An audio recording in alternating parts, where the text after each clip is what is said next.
Here we go with this shit. What did he say wrong? Did he say something wrong? I didn't peep. Why is she objecting? Let me bring it back just a little bit. Lie to their mothers, lie to their brothers and sisters, and then somehow those people would be used by prosecutors, allowed to come before judges.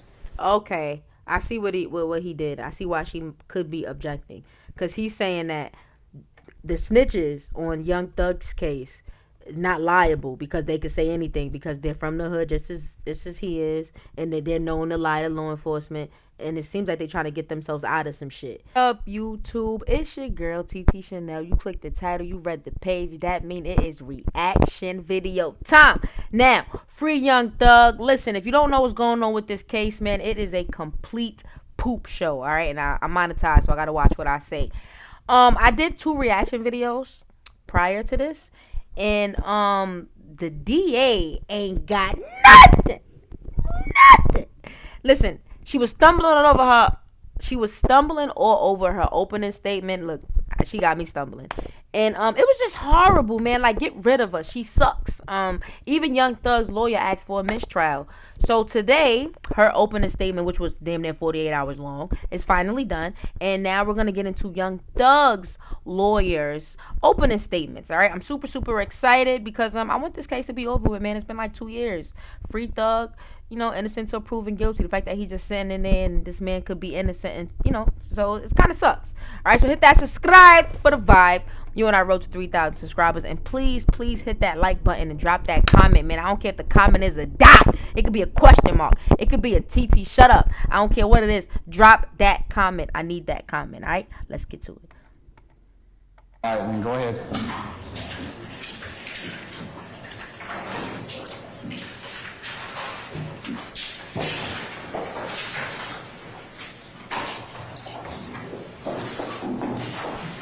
I ain't gonna lie, Young Thug lawyer like the white Johnny Cocker, and the way he's smooth and shit. The way he asked for that mistrial yesterday, he was smooth as hell with it. Some basically said, I would like a mistrial, and walked off type shit. I mean, he did it professionally, but he did it smooth, like on some Shad type shit.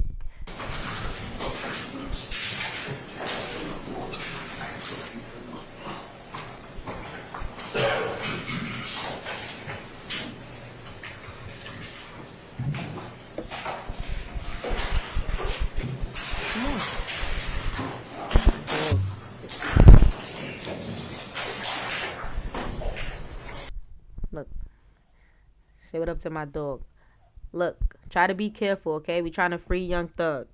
All right? Say free Young Thug. Free Young Thug.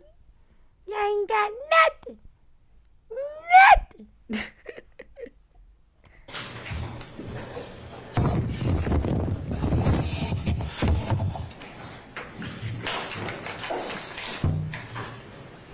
Yo, why is he mad dramatic?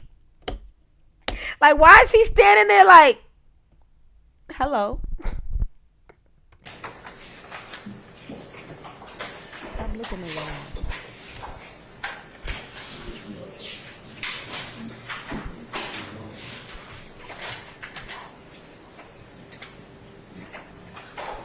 Happy holiday season to everyone. Thank you. Jeffery Williams was born into an environment, a community, a society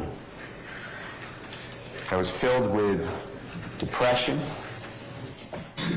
despair, hopelessness, and helplessness. And was, and is still. Ain't no hope in the hood. Ain't no love there neither. That's what he wanted to say. But you know, you gotta be professional. He was born and raised in the Jonesboro South housing projects. That's here in Southeast Atlanta.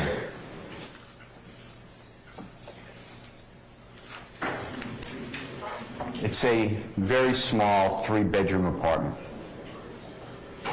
He lived with his 4 brothers in one of the small bedrooms. His 6 sisters lived in the other small bedroom, and his mother lived in her small bedroom. In the wintertime, it was freezing. In the summertime, it was scorching. That's how it be. That's how it be in the projects, man. Sometimes the heat work, and then you got that project heat, and that shit feel like Las Vegas when the sun is at its highest. You feel me? Y'all know what I mean. Drop a comment. Because there was not that much money to go around to pay for utilities. We trying to free y'all. The refrigerator and the cabinets hardly ever had any healthy food, and sometimes no food at all. In order to have the appearance of being able to wear different clothing, Jeffrey would share clothing with his brothers and sisters, neighbors, and friends in the community. And although the clothing was oftentimes dirty, at least it gave the appearance that he can have a different look from the day before. When Jeffrey would exit into the community, most homes' windows were boarded up. There were burglar bars on every entrance.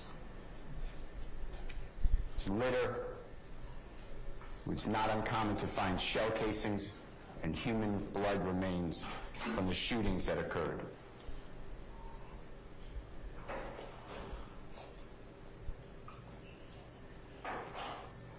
There was glass on the ground from the broken window of the cars. The cars are gone.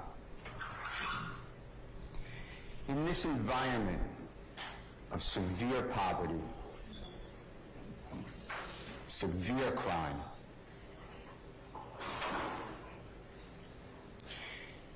Jeffrey developed two deep, embedded beliefs about our criminal justice system.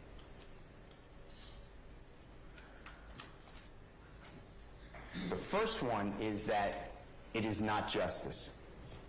Our criminal justice Not at all. Drake voice.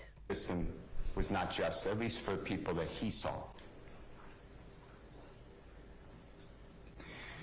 Jeffrey would see over and over again people in the neighborhood who were known to be the liars.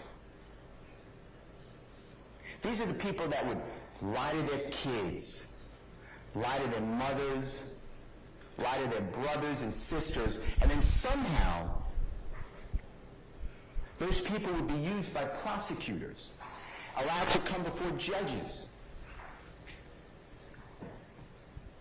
And they would have reduced charges, reduced prison sentences, reduced probationary sentences, no charges at all, on their oath that they come in the courtroom to tell the God's honest truth. Your Honor, You have an objection, ma'am? I have an objection. What's your basis? Your Honor, I'd rather approach and not speak it out loud in front of the jury. Oh boy, here we go with this shit. What did he say wrong? Did he say something wrong? I didn't peep. Why is she objecting? Let me bring it back just a little bit. Lie to their mothers, lie to their brothers and sisters, and then somehow those people would be used by prosecutors, allowed to come before judges. Okay, I see what he did. I see why she could be objecting, because he's saying that the snitches on Young Thug's case not liable because they could say anything because they're from the hood just as he is, and they're known to lie to law enforcement, and it seems like they're trying to get themselves out of some shit. So that's what he's saying, and then she like object. Let's see how it play out. Drop a comment. I think I did that. And they would have reduced charges, reduced prison sentences.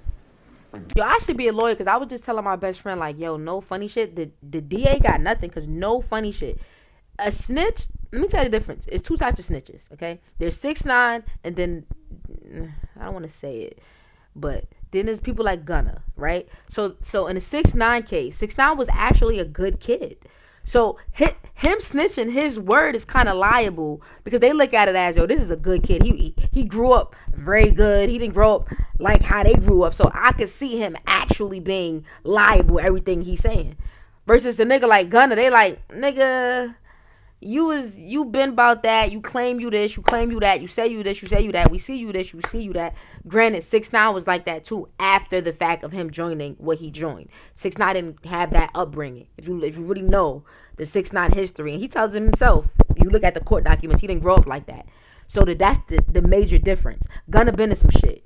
That's the major difference. And no, I'm not calling Gunna a snitch. I'm just saying there's different type of witnesses, you know? Reduced probationary sentences, no charges at all, on their oath that they come in the courtroom to tell the God's honest truth. Your Honor, You have an objection, ma'am? I have an objection. What's your basis? I know that's what she's objecting for. She's objecting because she feels like he's saying the snitches are not liable, and I agree, they're not, because these dudes did crimes too, so they could say anything to throw Young Thug under the bus. How can you really trust their word? Your Honor, I'd rather approach and not speak it out loud in front of the jury.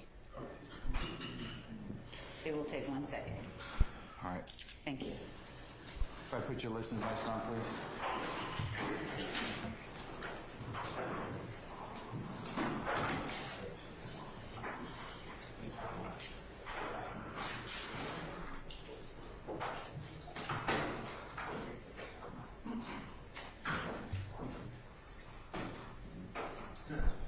I want to know what they saying. I want to know what was the objection. We want to know.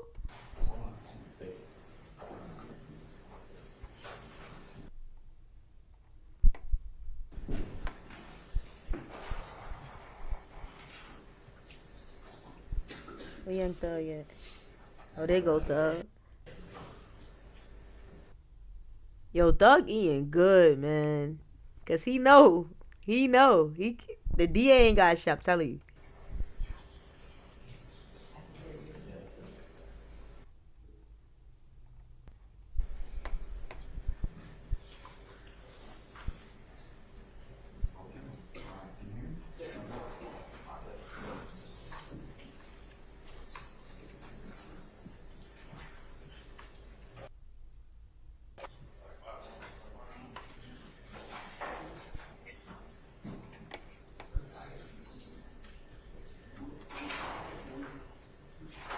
I don't want to miss nothing.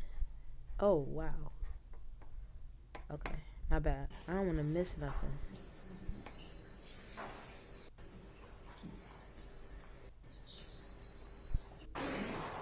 Whoever's got their mic up, turn it really loud, turn it down. Okay. Look at Young Thug. Yo, free Thug. Yo, that's crazy. He eating good. You can tell by his cheekbones. He eating steak in jail? Like, what's happening? I got my braids in your face. I'm sorry. My dog on my lap. My braids was in his face. He biting them, getting me tight.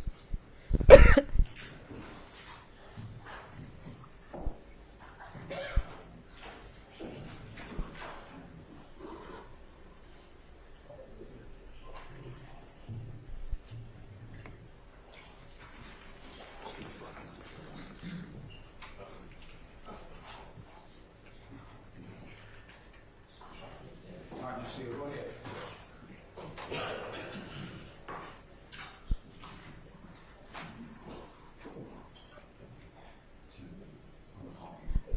Oh, it sounded like she did the objection, but I don't think it flew because everything seemed to go back to normal. No, you want to play with me and I'm doing a video. Bye. Say bye to Oreo, guys. Bye, YouTube. Y'all want to see more of him, y'all go check out my vlogs with him, man. He annoying, but that's my baby.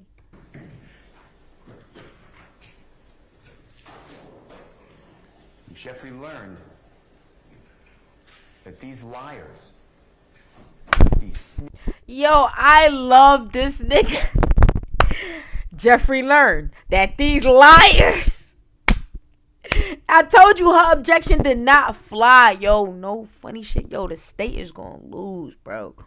I'm telling you, bro. Yo, if y'all rock with me through this journey, son, and I end up being right, which I'm hoping that that's the the outcome. Just be like, yo, TT, you caught it. But I mean, shit, Ray Charles could call this shit, bro. Like, no funny shit. Like, come on. Snitches, these rats, they would come into the courtroom, take a witness stand to tell the God's honest truth. They were still the same liars. And they would testify against people accused of crimes. Jeffrey thinks that the entire justice system is corrupt. It should be blown up. And everybody who feeds into that are awful people, stealing lives away from others. The next abiding belief that Jeffrey had growing up is his despise for the police.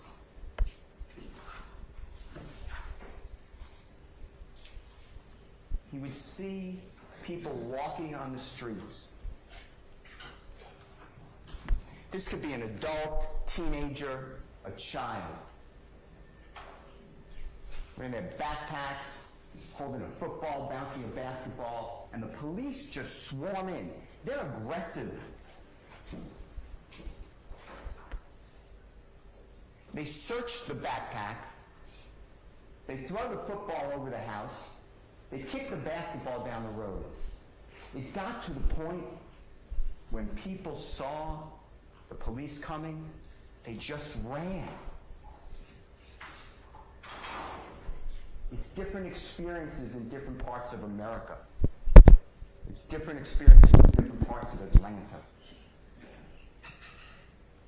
Jeffrey would be driving with his sister, youngest sister Dora. They're about a year apart. Dora is younger than Jeffrey. She's the youngest of 11 children of Jeffrey's mother. Jeffrey's the second youngest. He's the youngest young man. Those two, Dora and Jeffrey, are the same father. None of the other 11 children of Jeffrey's mother share the same father. And Dora and Jeffrey would be driven, get pizza, by their dad, and constantly. The car would be stopped for a window tint violation, a failure to maintain a lane, failure to use a turn signal, illegal left turn. His father would be handcuffed and sat on the curb, Jeffrey and Dora on the other side of the curb, the police rummaging through the car, saying, if we find anything, these kids are going to DFACS custody. That's how he grew up. But what really solidified Jeffrey's distrust for the police happened 3 days before his 9-year-old birthday. Jeffrey's born on August 16th of 1991. We are now August 13th of 2000. Jeffrey's older brother, they called him Beanie. He was 20 years of age, 11 years older than Jeffrey. He's shot in the chest. He collapses outside, not far from Jeffrey's apartment. The neighborhood comes out. Jeffrey and his family come out. They're praying over Beanie. It's going to be okay. There's help on the way. 911 was called. And what seemed forever, when the police finally did arrive, they didn't go immediately to Beanie. They had to push back the crowd. Jeffrey's mother was hysterical. She was screaming for her child to survive. Girl, this story getting good. I'm like, all right, tell us more. What else the police did not do? Police handcuffed Jeffrey's mother, put her on the ground. And when they finally went to Beanie, put a sheet over his face.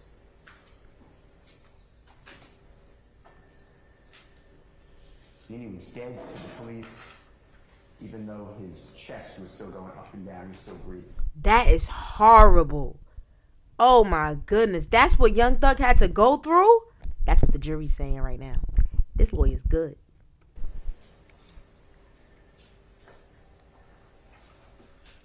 The Jonesboro South housing projects were closed by the city of Atlanta in the year 2007. Jeffrey's now 16 years of age. His family was displaced. They were scattered. Most of them, not all of them, reunited and now living in the Cleveland Avenue area.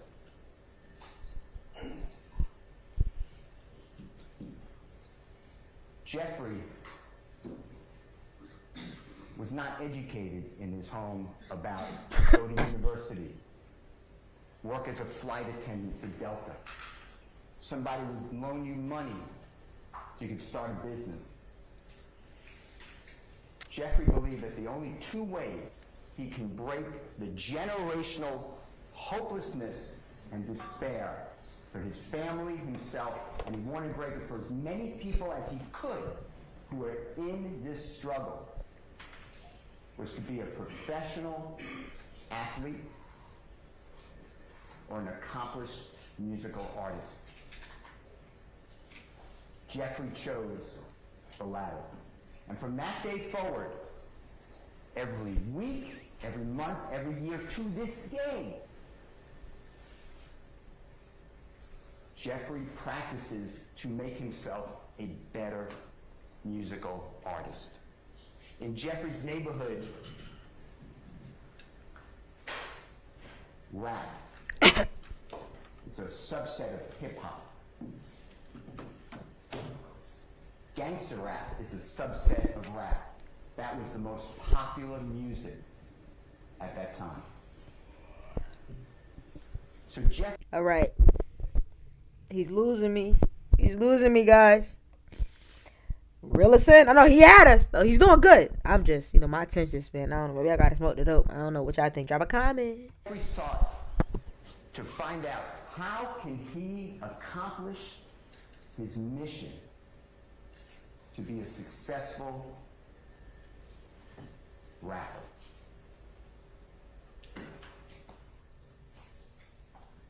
So he had the internet. They were poor, but they had phones with the internet. So he would Google and look up and get on social media every accomplished rap artist and see what made them special. And Jeffrey would listen to beat after beat after beat. These are billions of musical chords that he listened to. And he tried and he forced himself to be able to speak fast within the beat and rhyme words. Jeffrey can't sit there and write out the words. He doesn't spell well. But he can listen and learn and look up what words mean, or just make up words to put them into the beat. And Jeffrey studied two rap artists particularly. He idolized a gentleman named Dwayne Carter. His performing name is Little Wayne. Jeffrey also idolized Tupac. And Jeffrey looked at what is Little Wayne doing that's making him so successful, because Little Wayne is right before Jeffrey. He is born on September 27th of 19... Yo, he telling us Lil Wayne's birthday. Yo, this guy is good. Cause unlike the DA opening statement, it had nothing to do with nothing. We was bored. It was like blah, snooze fest. He's saying shit that's sticking, like the police pop. The police did not give a damn when Young Thug brother got popped. They put a sheet over him. The boy was still alive. Arrested the mother. That's traumatic. They kept harassing the family. Traumatic. got. Then they try to say that he allegedly did something to Lil Wayne tour bus. How he idolized this man? Like, yo, this lawyer is good, yo. Yo, I'm watching Law 101 right now, like for real. 82. He's 9 years older than Jeffrey. And Lil Wayne, by the time that Jeffrey came along, has exploded.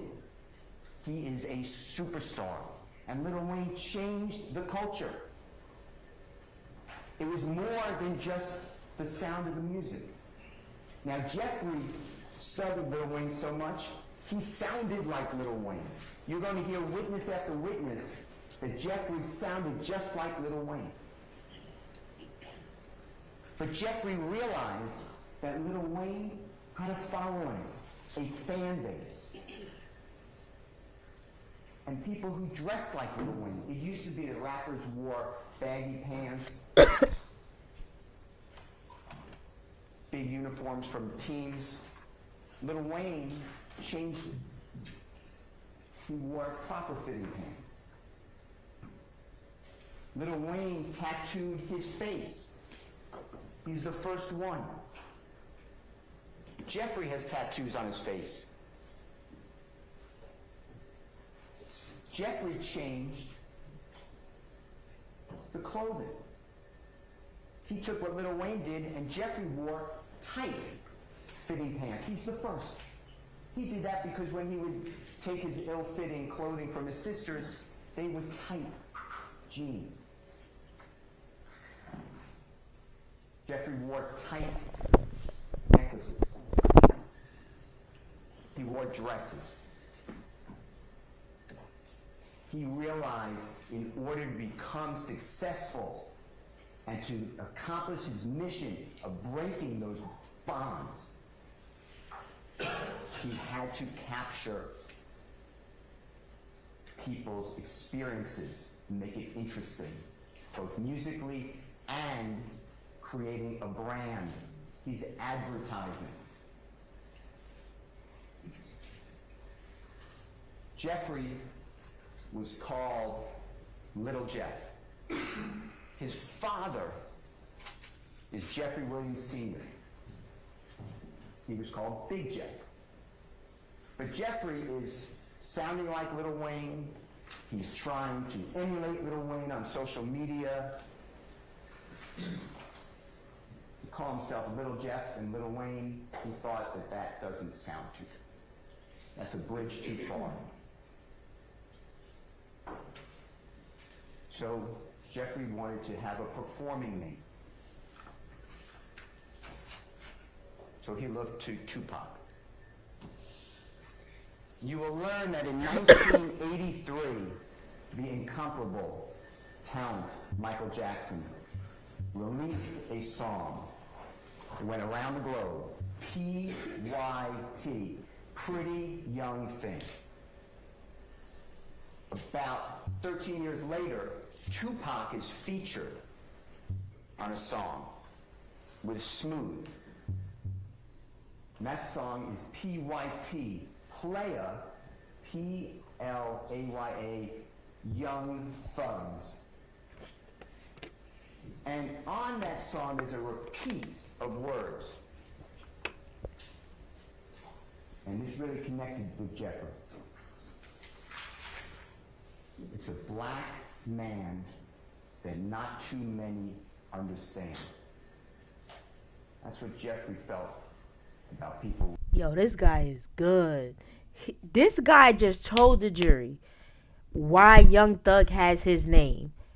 And going based on that, it does not show that Young Thug is a thug based on his name. He got his name from Lil Wayne and Tupac. Yo, this guy is good. Like, as a jury, you'll be like, okay, so he didn't come up with the name because of what he was doing in the streets. No, he got inspired by the name.